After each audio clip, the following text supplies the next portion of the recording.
आप लोगों ने, मुझे पता चलता था अंदर, मेरी वाइफ मेरे को सारी खबर देती थी कि बहुत लोगों ने मन्नत मांगी, व्रत किए, पूजा पाठ, खासकर महिलाओं ने, माताओं ने, बहनों ने पूजा पाठ किया। आपकी तपस्या का नतीजा है कि आज मैं आप लोगों के बीच में आ गया। नहीं तो मुझे बिल्कुल उम्मीद नहीं थी कि इतनी जल्दी बेल मिल जाएगी। मैं बजरंगबली का बहुत बड़ा भक्त हूं, बजरंगबली को मानता हूं, हनुमान जी को मानता हूं। जय बजरंगबली, जय बजरंगबली। एक दिन मैं सेल में बैठा था, टीवी देख रहा था तिहाड़ में, और अचानक मैंने देखा बेल मिल गई। मोदी जी ने तो बड़ी कोशिश की कि मैं बाहर ना निकल पाऊं, लेकिन फिर हनुमान जी के सामने उनकी भी नहीं चली, और मैं आज आप लोगों के, चमत्कार था, चमत्कार से कम नहीं था। मैं सोच रहा था, मैं एक बहुत छोटा सा आदमी हूं, छोटी सी हमारी पार्टी है, मात्र 2 राज्यों में सरकारें हैं, दिल्ली में, पंजाब में। मेरे जैसे आदमी को प्रधानमंत्री जी ने जेल क्यों भेजा? बहुत सोचा मैंने। वो दिल्ली के काम रोकना चाहते हैं।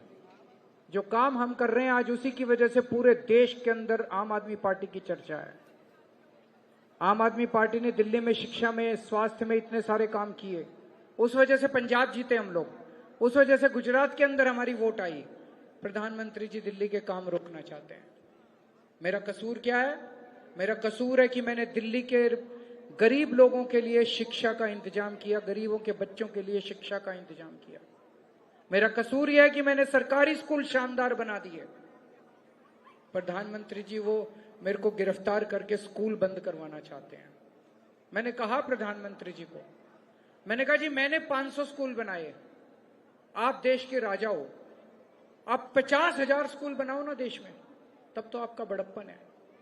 मेरे को गिरफ्तार करके मेरे स्कूल बंद करवाना चाहते हो, ये तो अच्छी बात नहीं है, ये देश के लिए सही बात नहीं है। मेरा कसूर यह है कि मैंने दिल्ली के अंदर जगह जगह मोहल्ला क्लिनिक खोल दिए, आपके लिए फ्री दवाइयों का इंतजाम कर दिया, फ्री इलाज का इंतजाम कर दिया, सरकारी अस्पताल अच्छे कर दिए। वो सरकारी अस्पताल, वो मोहल्ला क्लिनिक बंद करना चाहते हैं। मैंने प्रधानमंत्री जी को कहा, मैंने कहा जी मैंने दिल्ली में 530 मोहल्ला क्लिनिक बनाए हैं, आप गांव गांव में बना दो, 5 लाख मोहल्ला क्लिनिक बनाओ पूरे देश के अंदर, सारों का इलाज फ्री कर दो, तब तो आपका बड़प्पन है। और विडंबना देखो, दिल्ली के लोगों के लिए मैंने फ्री दवाइयों का इंतजाम करा, लेकिन जब मैं तिहाड़ गया, मेरी दवाइयां इन्होंने बंद कर दी। 15 दिन तक, मैं शुगर का मरीज हूं 20 साल से, और 10 साल से मैं इंसुलिन के इंजेक्शन लेता हूं। 52 यूनिट इंसुलिन रोज लेता हूं, 4 बार दिन में, 4 बार मेरे पेट में इंजेक्शन लगते हैं। तिहाड़ में 15 दिन तक इन्होंने मेरे को इंसुलिन के इंजेक्शन नहीं दिए, और मेरी शुगर 300 350 पहुंच गए। मैं गिड़गिड़ाता रहा इनके सामने कि मेरे को इंसुलिन दे दो, मैं इंसुलिन के इंजेक्शन लेता हूं, इन्होंने नहीं दिया। वो बाद में आप लोगों ने शोर किया, मीडिया ने शोर किया, तब शुरू किया इन्होंने। डॉक्टर कहते हैं ज्यादा टाइम तक अगर ज्यादा शुगर रह जाए तो किडनी खराब हो जाती है, लिवर खराब हो जाता है। मुझे नहीं पता इनकी क्या मंशा थी, क्या करना चाह रहे थे। मेरा कसूर यह है कि मैंने आपकी बिजली फ्री कर दी, ये फ्री बिजली बंद करना चाहते हैं। मेरा कसूर यह है कि मैंने आपकी 24 घंटे बिजली कर दी। आज 8,000 मेगावाट का आज पीक डिमांड हुई है। आज बहुत गर्मी पड़ी है दिल्ली के अंदर। जब हमारी 2014 में सरकार बनी थी, 5,500 मेगावाट पे भी दिल्ली के अलग अलग, कहीं ट्रांसफार्मर फूक जाता था, कहीं केबल फूक जाती थी, दिल्ली में जगह जगह बिजली चली जाती थी। आज 8,000 मेगावाट के ऊपर भी कहीं दिल्ली के अंदर पावर कट नहीं लगा, 24 घंटे बिजली का इंतजाम कर दिया।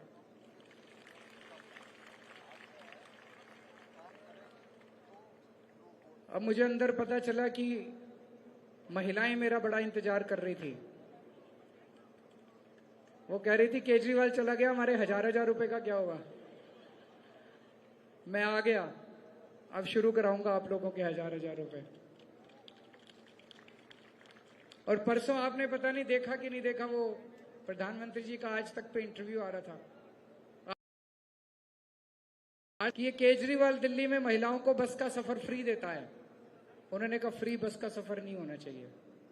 आपसे पूछना चाहता हूं, होना चाहिए कि नहीं होना चाहिए? तो जनता चाहती है होना चाहिए। उनके मुख्यमंत्री ने पैसे बचा के उनका फ्री बस सफर कर दिया, तो प्रधानमंत्री जी को क्या तकलीफ है? पूरे देश की महिलाओं का बस का सफर फ्री कर दो ना, रेल का सफर भी फ्री कर दो महिलाओं के लिए, तब बड़प्पन है। केजरीवाल का बस का सफर, फ्री बस का सफर बंद करना चाहते हो? चिंता मत करना, होने नहीं दूंगा मैं, दिल्ली बस का सफर जारी रहेगा। अब कह रहे हैं 2 जून को केजरीवाल को फिर जेल जाना पड़ेगा। मैं जेल जाऊंगा कि नहीं जाऊंगा, ये आपके ऊपर निर्भर करेगा। अगर आपने कमल का बटन दबा दिया तो मेरे को जेल जाना पड़ेगा, और अगर झाड़ू का बटन दबाया तो मेरे को जेल।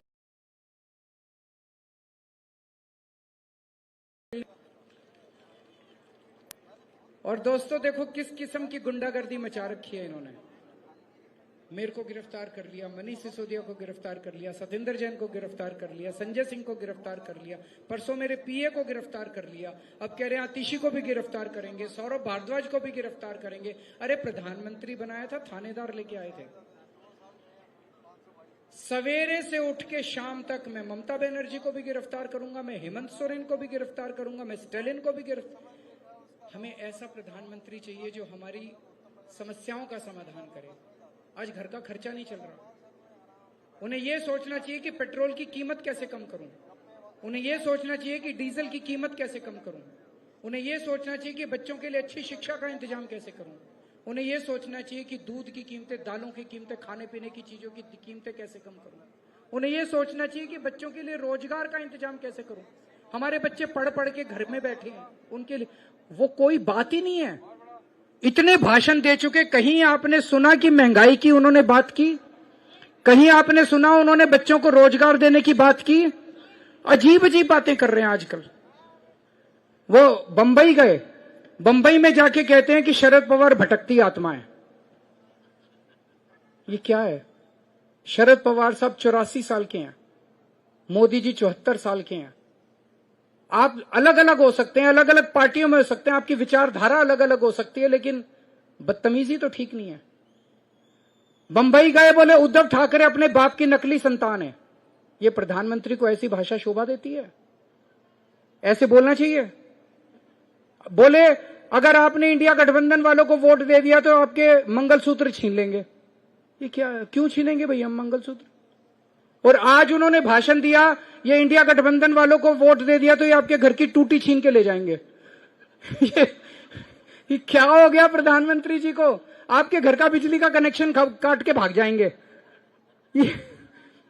मुझे लगता है 4 जून को वो जा रहे हैं और उनकी बौखलाहट झलक रही है, उनकी बौखलाहट झलक रही है। और उनके पार्टी के सभी नेता इस किस्म की। संबित पात्रा जी, उनका स्टेटमेंट सुना था अभी आपने 3 दिन पहले? आप में से कितने लोग भगवान जगन्नाथ की को मानते हैं? सभी मानते हैं। जगन्नाथ मतलब जगत के नाथ, यूनिवर्स का गॉड, सृष्टि का गॉड, कायनात का गॉड, पूरे यूनिवर्स का गॉड। संबित पात्रा जी कहते हैं कि भगवान जगन्नाथ मोदी जी के भक्त हैं। ये क्या है? इतना अहंकार हो गया, इतना अहंकार हो गया आप लोगों को, आप भगवान से भी अपने आप को बड़ा समझने लग गए। अभी अमित शाह जी आए 2 दिन पहले दिल्ली, आके कहते हैं आम आदमी पार्टी के सारे वोटर पाकिस्तानी हैं। आप लोग पाकिस्तानी हैं? ये इस पे चुनाव चल रहा है, बताओ। कोई मुद्दों की बात करो यार, कोई जनता की समस्याओं की बात। दिल्ली वालों ने हमें वोट दिया तो दिल्ली वाले सारे पाकिस्तानी।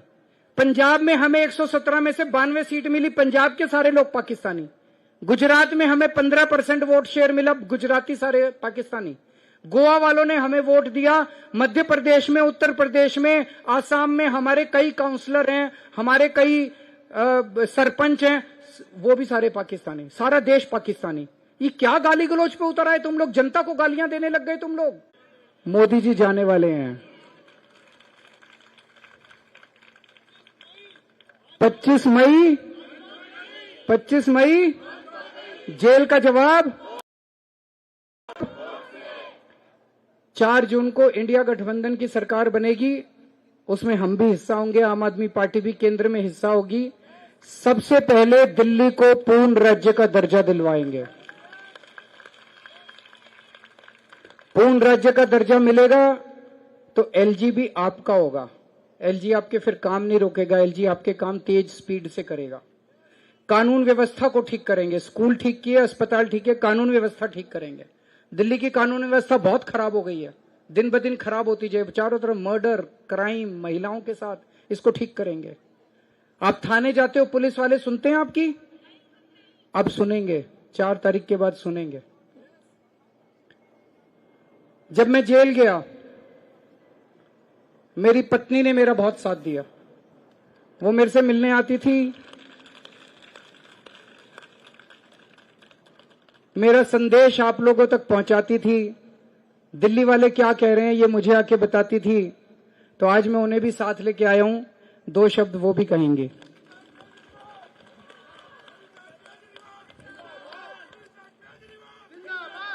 आप सभी को मेरा बहुत बहुत नमस्कार, बहुत बहुत प्रणाम।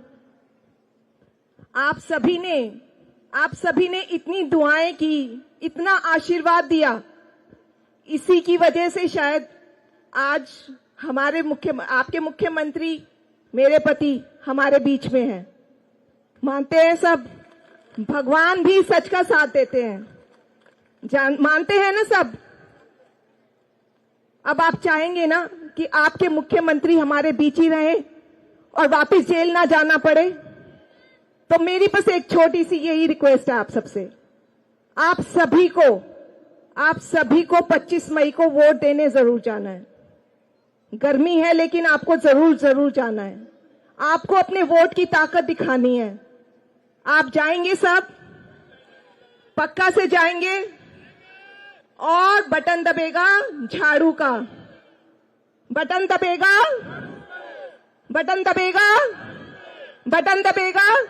जाना है सबको, प्लीज सबको जरूर वोट देने जाना है।